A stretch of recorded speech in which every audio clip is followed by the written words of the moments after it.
Hey, you. Yeah, you listening to this podcast. Do you want to know how you can make your own? All you have to do is go to anchor.fm/start. Yep, it's that simple. Best of all, it's 100% free and ridiculously easy to use. And now, guess what? Anchor can match you with great sponsors who want to advertise on your podcast. So that means you can get paid to podcast right away. In fact, that's what I'm doing right now by reading you this ad. So make sure you go to anchor.fm/start to get started making your very own podcast. And then maybe I'll hear you saying this script. Have fun. I'm Alicia. I'm a mother. I'm a Black woman. I'm intelligent. I love to travel. I'm beautiful, and I speak my truth.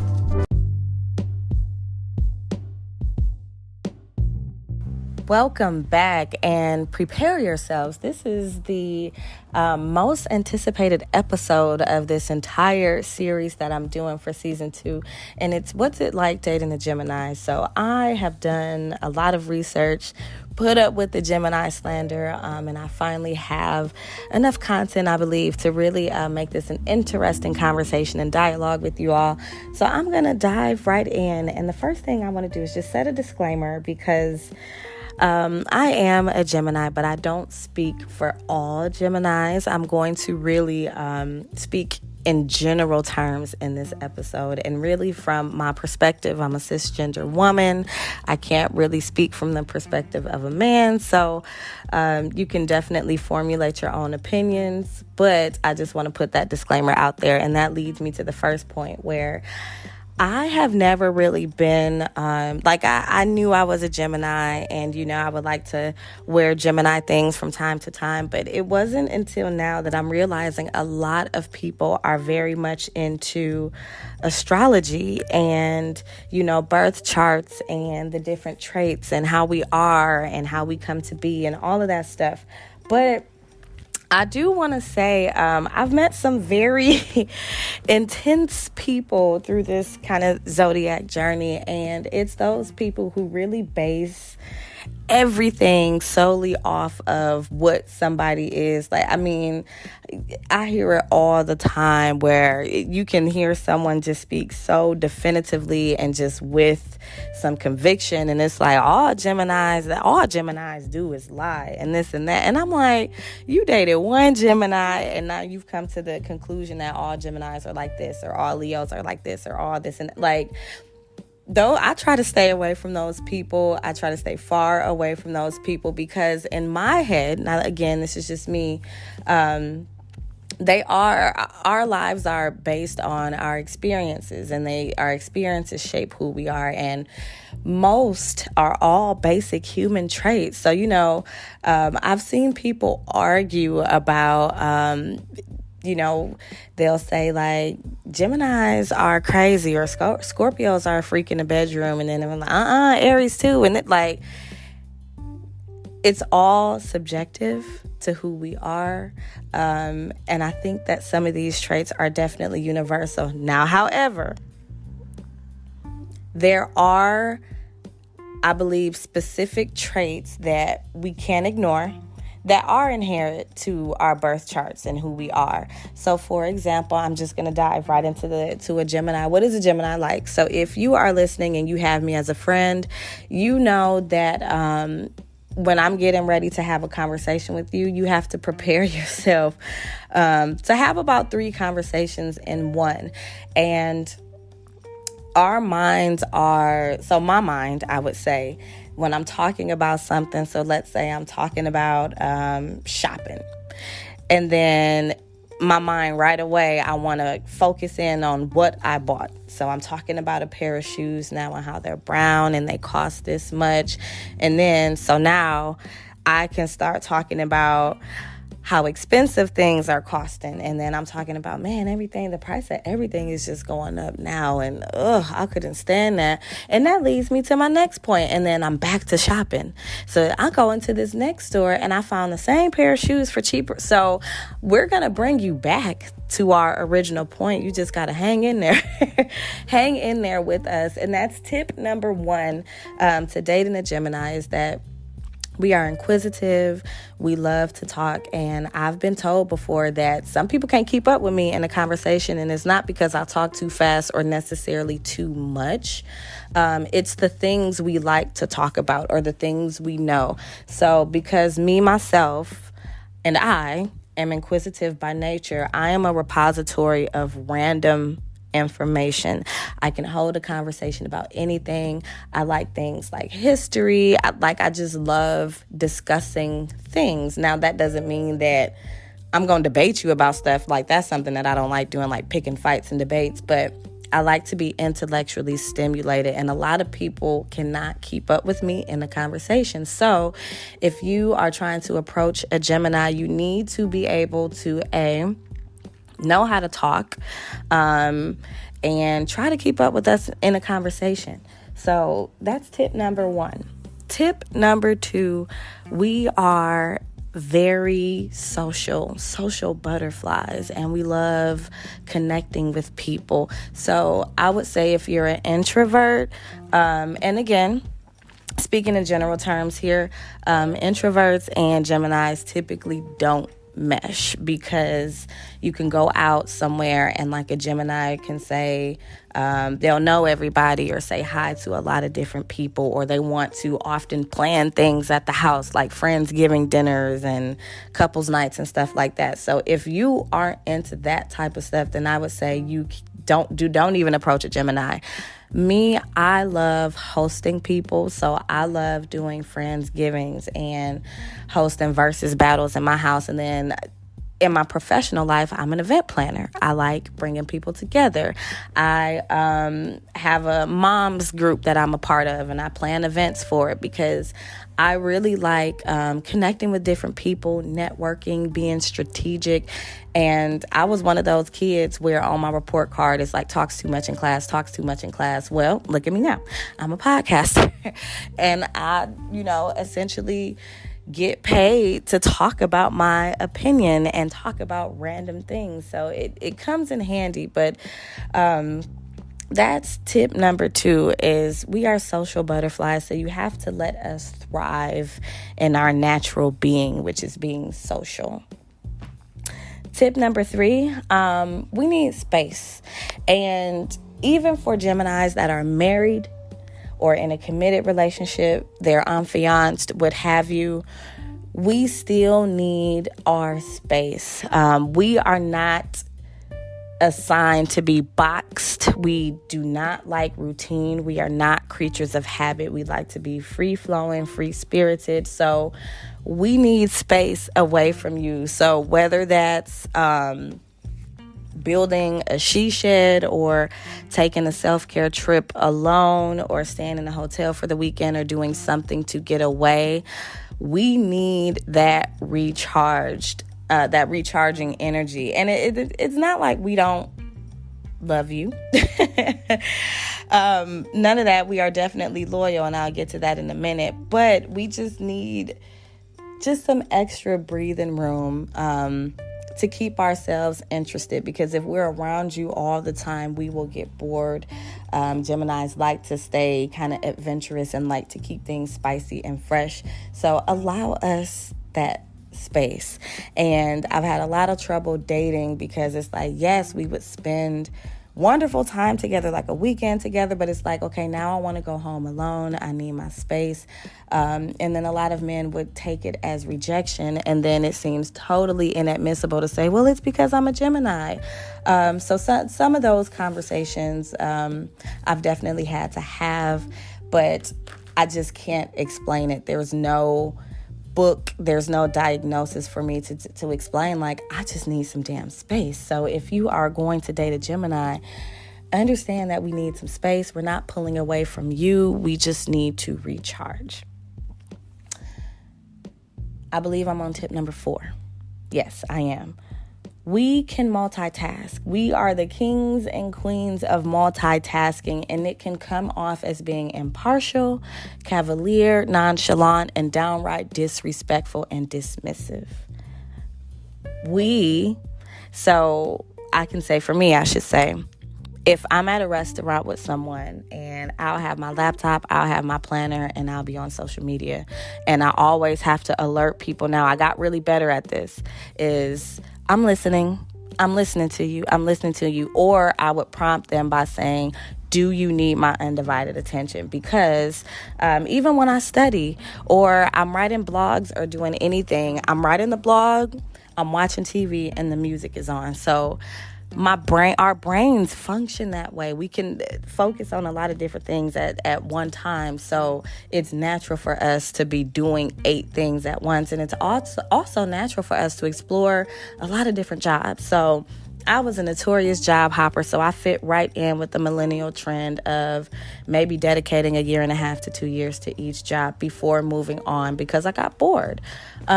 Relationships. Sometimes relationships don't work out, so either they're not giving you space or they can't keep up with you in conversation or what have you. They don't like going out. So Geminis are not a stranger to being nomadic in different relationships or going to different jobs or starting different businesses. It's almost kind of like a manic high, but that's kind of the personality. So I would say for me, dating someone who's calmer and just really kind of balances out that manic kind of high. So a Taurus would be a great match. However, Tauruses are very, they're routinely by nature, and that will bore the shit out of me. Like, whew. Okay. We are loyal. This is another tip to you all. Tip number 5 on dating a Gemini. People don't believe me when I say this, but I've been reading this book, Astrology and Me, because I really wanted to try to offer some kind of backup. But I found it at Barnes & Noble. It's called Astrology and Me, and it goes through every single zodiac. And I'll actually post the link to it from Amazon too. Yeah, I found it on Amazon as well for cheaper, so I was kind of salty about that. But I will post the link to the book, and it goes through every single zodiac sign and just different scenarios and situations. So it goes through, like Gemini as a lover, as a parent, as a friend, divorcing a Gemini, working with a Gemini, finances. So it was very interesting. And not only did this book make Geminis look like crap, I noticed that the author himself was a Gemini. So I'm like, this is how I know that one person can't write for the whole Gemini like race or topic or whatever. But again, back to what I was saying. See, I just totally Gemini y'all. Like, I talked about something totally different, but we're back to tip 5 about loyalty. We are loyal as fuck, and I don't care what anyone says. We are the most loyal sign, and people don't believe me when I say when I'm with one person, I am with that person, and I have eyes for nobody else, not even celebrities. Like, I'm with that one person, and I'm totally focused and loyal to that person. But it takes a lot of trust for it to get to that point with a Gemini. We are undyingly loyal, almost like to a fault, and that is a rarity. But peeling back all of the Gemini layers, to get to that sweet center, to the point where it's like, I'm never leaving you, it takes a lot of work and dedication, which, hence this episode. If you are looking to pursue a Gemini, follow these tips. Finally, I kind of want to just give an overall final tip, like tip 6, about our personalities and our mood swings and just like how ironic we are. And then I'll shift gears a little bit into some good and bad traits. So Geminis are very I don't want to say non-emotional, but we're not overly emotional, and intimacy can be difficult for Geminis, and we don't express our emotions in a very outward way. We would do it kind of under a cover and hope you catch it, which is definitely a bad thing. But it's all about us wanting you to be really intuitive about us and really get to know us and our quirks. And, I don't have to tell you I love you all the time. You should know when I say this or act like this or offer this up or, So that's another tip is, though we aren't outwardly expressive, we drop our hints, so we want you to pay attention to us. So a lot of people aren't great listeners. Geminis are. We will listen to you, what you say, your desires, what you want. We will ask you specific questions to see if somehow you will bring that question and conversation back around to paying attention to maybe things we've said. So, like, for example, I gift based on what I hear people say. Now, I know Geminis aren't the only people who do that, but because we talk, it doesn't mean we don't know how to listen. So we're very twofold. A lot of people like to give, but really don't know how to receive it back. And Geminis are definitely great listeners. We pay attention to a lot of detail. So a Gemini would be the person that's noticing random things in the back of a picture and everyone is focused on the focal point. Like they're like, oh, that girl looks so pretty. And I'm like, why is a house on fire in the background back there? We catch a lot of shade, and we know when shade is being thrown because we are witty, we're clever, we're very intelligent, and nothing gets by us at all. And we know we read body language and everything about communication. And lo and behold, I have a master's in communication, and I teach a communication class to pay attention to body language and tone and inflection. So I want to shift gears a little bit. So I know I just kind of unpacked a lot through those tips, and they're only 6. And of course, all Geminis are different again, but I can definitely say from all of the times I asked Facebook, like, what's it like dating a Gemini? And, once I got past the slander, I did come up with those common categories about we talk a lot, we're loyal, you got to keep up with us in the conversation, we're this, we're that. So this next section is about, our traits, some of our good and bad traits. And then I want to take a brief moment to acknowledge some very famous Geminis and just sit there for a moment. So we have Naomi Campbell, Angelina Jolie, Marilyn Monroe, Lauryn Hill, Tupac, Kanye West. The list goes on.